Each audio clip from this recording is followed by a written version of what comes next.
Kalau market mulai melihat semakin dovish ke cut rate, semakin mungkin biasanya apa yang terjadi terhadap USD atau gold? Ketika The Fed pangkas suku bunga, itu minat terhadap dolar berkurang.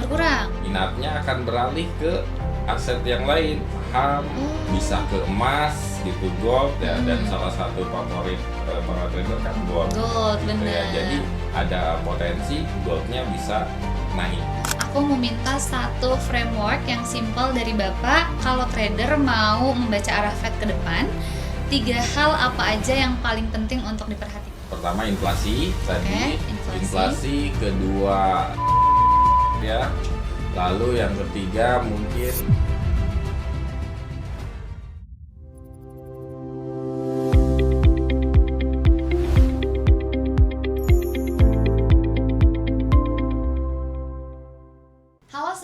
kembali lagi bersama aku Eri di Trading Talk, podcast tempat kita ngobrol seputar trading, investasi, dan juga perkembangan pasar keuangan. Kalau kita ngobrolin FOMC, tentu yang ditunggu oleh para trader adalah keputusan interest rate dan juga statement dari The Fed. Nah, tapi sebenarnya ada satu dokumen yang gak kalah penting, yaitu FOMC Minutes. Menariknya, minutes ini biasanya ngasih kita gambaran lebih detail apa yang sebenarnya terjadi di balik keputusan The Fed. Jadi hari ini kita akan membedah FOMC minutes dan coba lihat nih apakah sebenarnya The Fed lagi condong ke cut, hold, atau hike. Seperti biasa, di sini aku sudah bersama tim analis aku sekaligus WPB, yaitu Pak Yudi. Selamat sore Bapak, apa kabar? Baik ya, senang masih diundang di Trading Talk. Oke. Nah mungkin sebelum kita masuk lebih jauh nih Pak, sebenarnya FOMC minutes itu apa sih Pak? Kenapa para trader ini perlu memperhatikan? Oke, jadi FOMC atau Federal Open Market Committee ini adalah semacam risalah meeting atau rangkuman dari apa yang terjadi saat meeting The Fed yang terjadi saat itu kemarin ya, yang mungkin akan dirilis di minggu depan ya untuk di Agustus ini, yang keputusan suku bunga di 30 Juli kemarin.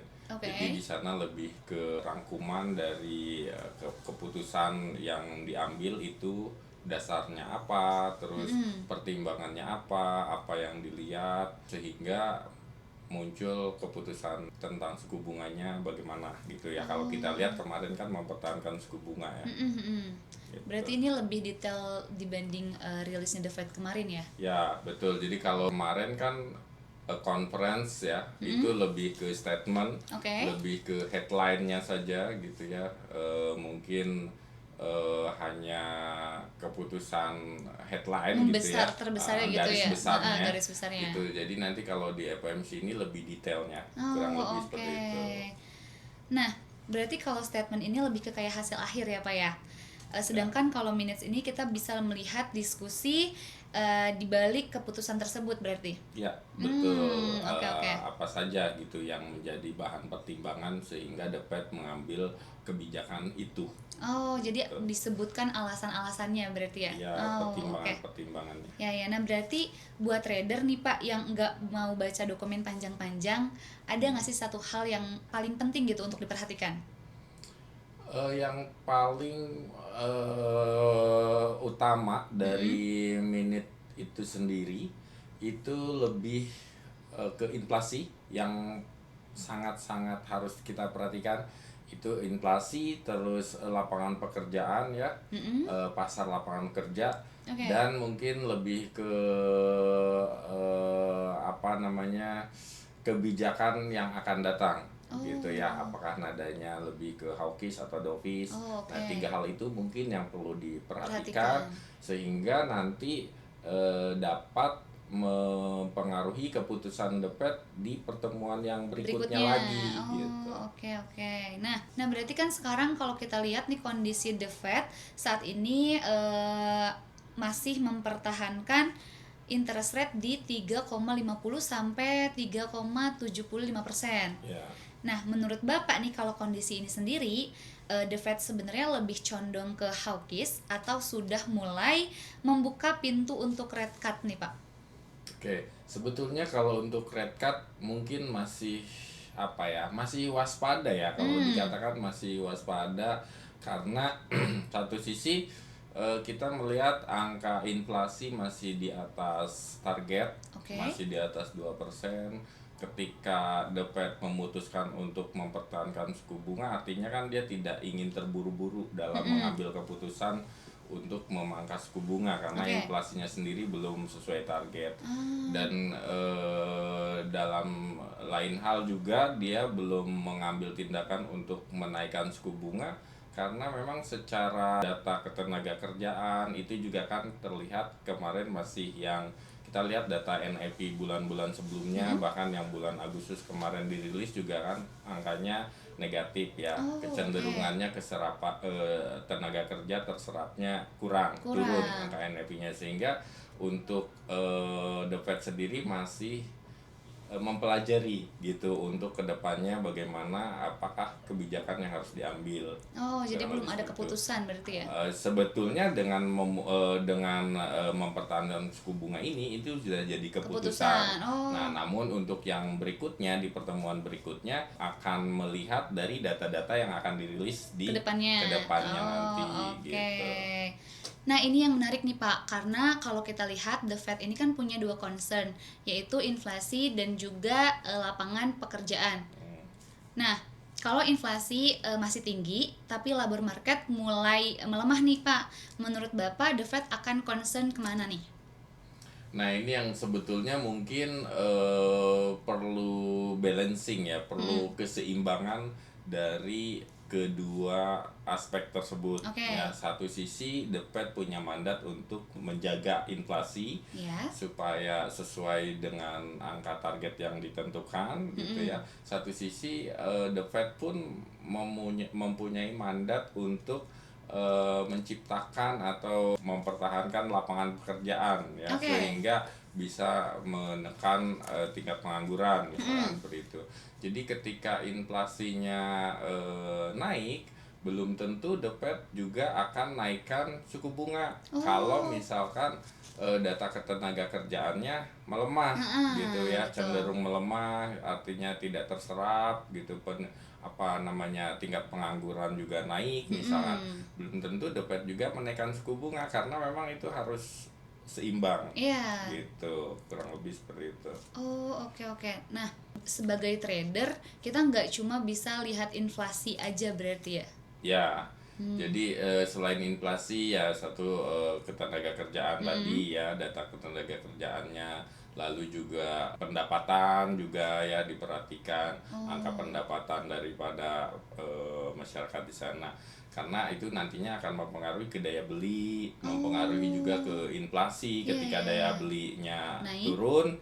Nah, sehingga kan akan tidak mendorong inflasi gitu. Oke. Nah, ini masuk ke pertanyaan selanjutnya yang paling ditunggu nih Pak. Kira-kira melihat kondisi saat ini untuk kedepannya, The Fed akan cut, hold, atau hike nih? Mana yang paling reasonable untuk next direction Fed? Ya, jadi mungkin untuk kedepannya kalau kita melihat ya, tentunya The Fed akan mengambil sikap berdasarkan data-data yang terjadi saat ini, yang terkini gitu ya. Dari data inflasi terkini mungkin akan dirilis di bulan ini gitu ya. Lalu data ketenaga kerjaannya, baru nanti The Fed mungkin akan mengambil sikap atau ambil langkah kebijakannya seperti apa. Nah, namun kalau kita lihat data inflasi yang akan dirilis, kalau kita lihat data inflasi yang bulan sebelumnya itu memang terjadi meredam ya, artinya tidak naik gitu ya. Namun kita akan lihat di rilis data yang Agustus ini seperti apa. Itu akan dirilis di minggu ini ya. Minggu ini. Sekitar tanggal 12-13 itu ada rilis data CPI dan PPI. Mungkin itu mencerminkan nanti untuk angka inflasinya seperti apa, apakah naik atau tidak. Lalu data ketenagakerjaan. Nah, kalau kita lihat dari data ketenagakerjaan di bulan Agustus ini, kemarin kita sudah saksikan juga data NFI-nya itu turun cukup signifikan, tercermin bahwa tenaga kerjaannya tidak terserap gitu ya, angka tenaga kerjanya. Jadi mungkin itu yang akan jadi pertimbangan nanti The Fed. Kalau misalkan inflasinya naik pun belum tentu dia akan naikkan suku bunga karena data tenaga kerjaannya turun gitu. Jadi mungkin harus dikombinasikan dari data-data ekonomi yang ada sehingga The Fed bisa mengambil keputusan. Gitu. Nah, berarti kata kuncinya sekarang adalah data independen ya Pak ya? Data defendant. Oke. Kalau begitu data apa yang paling harus kita pantau nih setelah FOMC minutes ini keluar nih Pak? Ya itu tadi, data satu data inflasi, ya data inflasi ini nanti bisa dilihat dari data CPI, ya Customer Price Index, lalu PPI juga, terus PCE, ya PCE juga itu merupakan data-data yang perlu dipantau karena mencerminkan kondisi aspek-aspek untuk angka-angka inflasi gitu ya. Terus data ketenagakerjaan yang tadi kita bahas dan sudah dirilis. Memang kalau kita lihat di Agustus ini ketenagakerjaannya cenderung menurun, tapi tingkat penganggurannya juga menurun. Memang bagus ya tingkat penganggurannya itu menurun, tapi ini agak semu. Artinya menurunnya ini karena memang jumlah tenaga kerjanya juga drop gitu ya. Jadi mungkin agak jadi satu concern juga untuk The Fed ketika menentukan kebijakannya. Ditambah tadi yang data average yearly earning-nya itu juga kan turun ya dari data sebelumnya, sehingga itu mencerminkan bahwa angka pendapatan rata-rata di sana turun gitu. Jadi mungkin agak berat untuk The Fed menaikkan suku bunga. Agak berat ya, tapi nanti kita lihatlah hasilnya seperti apa. Nah, data-data yang tadi Bapak sebutkan kayak CPI dan lain sebagainya itu biasanya dirilis tiap bulan juga kah kayak data NFP? Ya, sebulan sekali. Semuanya sebulan sekali berarti. Ada waktu-waktunya berarti ya. Ya, dan kita bisa lihat di kalender ekonomi ya. Dan biasanya kalau di komunitas kita itu diupdate setiap saat ketika ada data-data yang akan dirilis seperti yang apalagi yang data-data 3 tadi ya, yang high impact ini ke market khususnya ke dolar, data inflasi, data ketenaga kerjaan itu pasti kita update. Gitu ya. Oke, sekarang kita tarik ke market nih Pak, karena audiens pasti pengen tahu Fed-nya kemana, terus trading opportunity-nya apa misalnya. Kalau market mulai melihat nih Fed semakin dovish ke cut rate, semakin mungkin biasanya apa yang terjadi terhadap USD atau gold nih Pak? Kecenderungannya ketika The Fed pangkas suku bunga, itu minat terhadap dolar berkurang. Menurun ya, karena suku bunganya turun. Gitu kan, dipangkas, sehingga kecenderungannya ketika suku bunga dolarnya menurun, minatnya akan beralih ke aset yang lain, bisa ke saham, bisa ke emas gitu, gold ya, dan salah satu favorit para trader kan gold gitu ya. Jadi ada potensi goldnya bisa naik gitu ketika terjadi pemangkasan suku bunga gitu. Karena itu kemarin Bapak juga sempat bilang kalau dolar turun tuh biasanya gold naik ya. Ya, kecenderungannya seperti itu dalam kondisi normal. Nah ini menarik nih, jadi The Fed dovish belum tentu otomatis gold naik berarti? Atau sebetulnya secara normally dalam kondisi normal itu kecenderungannya saat dolar melemah emasnya naik ya. Tapi ada momen dimana ketika pangkas suku bunga pun dolar emasnya nggak ikut naik. Bisa jadi seperti itu juga. Biasanya itu terjadi karena market sudah merespon sebelum keputusannya diumumkan. Biasanya gitu. Jadi artinya kan biasanya kalau pengumuman suku bunga sudah ada di kalender ekonomi ya, sudah ada di proyeksi. Jadi market sudah bisa melihat bahwa The Fed ada rencana untuk pangkas suku bunga misal. Nah, sebelum keputusan itu diumumkan, biasanya market sudah merespon duluan nih. Oh gitu. Jadi emasnya naik misalkan ya. Nah, dan ketika nanti diumumkan dan sesuai dengan perkiraan, artinya market sudah merespon duluan. Bisa jadi terjadi proses terjadi aksi profit taking misalkan, sehingga harapan atau ekspektasi market sudah tidak luar biasa lagi karena sudah Iya, sesuai direspon gitu, iya. ya, sudah direspon sebelum Rilis. diumumkan, Oke. dirilis. Artinya mungkin itu nanti pada saat rilis datanya tidak jadi sesuatu yang membawa emas lanjut naik lagi Naik. gitu. Oke. Nah, berarti kesalahan trader nih yang mungkin ada cuman melihat headline Fed dovish terus langsung buy gold. Kayak gitu. Biasanya itu menjadi kesalahan trader, Pak. Ya, salah satunya itu ya. Biasanya ketika melihat berita dovish langsung buy gold gitu ya, beli emas ya. Sebetulnya memang secara umum, secara teori ya gitu. Cuman mungkin harus diperhatikan juga dengan aksi harga Oke. price in yang terjadi sebelum itu gitu. Kalau misalkan sudah ada di level-level yang harga tinggi juga emasnya, mungkin harus waspada juga kan, takutnya terjadi aksi profit taking misalkan sehingga membawa emas terkoreksi lagi, akhirnya kan malah jadi potensi loss gitu kan. Oh iya. Jadi mungkin bisa dikombinasikan juga dengan analisis teknikalnya. Jadi kalau mau buy di level-level berapa kita Iya, tentukan gitu ya. Jadi ketika rilis data kita bisa ikutin Iya. sesuai strategi yang dibuat sebelumnya. Iya, jadi jangan fokus ke fundamentalnya aja Betul. berarti ya, Pak ya. Oke. Nah, berarti kalau misalnya the Fed dovish nih, tapi ternyata market sudah expect jauh lebih daripada dovish, gold malah bisa turun. Atau gimana? Kecil kemungkinannya Kecil, untuk turun, oke. malah kecenderungannya lebih ke Naik. karena sifatnya kan sama-sama safe haven. Jadi orang nggak nyimpen emas, nggak nyimpen dolar ya emas gitu Oh kan, iya, sama-sama benar-benar. safe haven.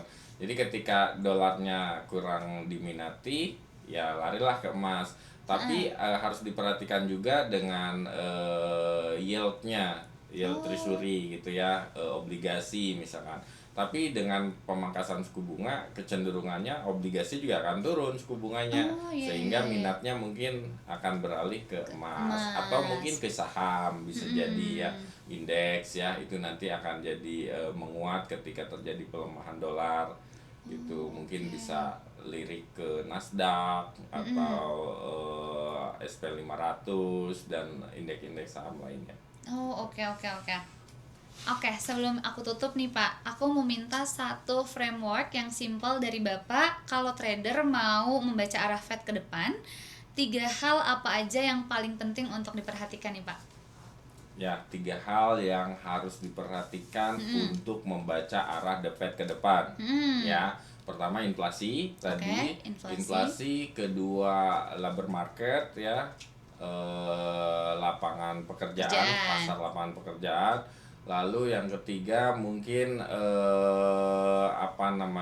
pertumbuhan ekonomi atau mungkin angka pendapatan rata-rata di sana, yang itu mungkin dijadikan bahan atau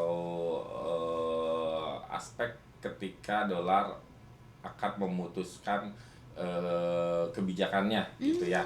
Apakah mau pangkas suku bunga, tahan suku bunga, atau mungkin naikkan suku bunga. Oke. Nah, jadi basically mereka tuh jangan cuman bertanya Fed bakal cut atau enggak, tapi kita harus lihat kenapa the Fed akan cut, data apa yang mendukung, dan apakah market sudah mengantisipasi atau belum berarti ya. Ya, betul. Jadi oke. memang harus dikombinasikan ya antara data-data yang ada, data ekonomi, tentunya data-data ekonomi yang mencerminkan di sana, lalu kira-kira nanti The Fed akan ambil tindakan atau memberikan kebijakan apa ke depannya. Tentunya sesuai mandatnya The Fed itu sendiri. Ya, menjaga inflasi dan menjaga lapangan pekerjaan supaya mungkin sesuai target yang diharapkan. Aku juga baru sadar ternyata Pak, semua data dari Amerika tuh sangat mempengaruhi market berarti ya.